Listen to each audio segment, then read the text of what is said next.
Hello friends, good afternoon. তোমরা নিশ্চয়ই সবাই খুব ভালো আছো। আজ 22শে জানুয়ারি, আগামীকাল 23শে জানুয়ারি সরস্বতী পুজো। তোমাদের নিশ্চয়ই আর কারোর অজানা নেই। তো সবার প্রথমেই আমি তোমাদের সবাইকে সরস্বতী পুজোর অনেক অনেক শুভেচ্ছা জানাবো। সত্যি এই সরস্বতী পুজোর দিনটা একটা কিন্তু আলাদা সময় আমরা পার করে এসেছি।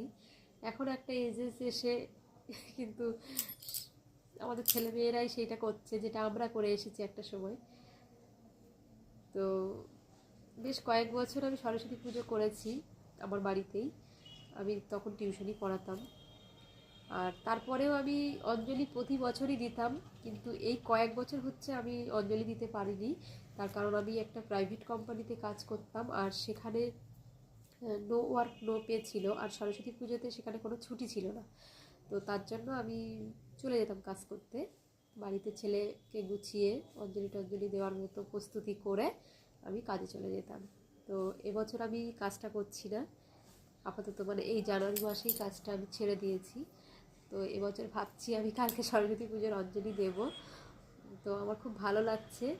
সত্যি এই দিনগুলো আমরা পার করে এসেছি। আগের দিন প্রিপারেশান নেওয়া, কী পরবো, কোথায় ঘুরতে যাব, কি খাওয়া দাওয়া হবে, সত্যি সেই দিনগুলো আমরা পার করে এসেছি। এখন আমাদের ছেলেমেয়েরা সেইগুলো নিয়ে মাতামাতি করছে।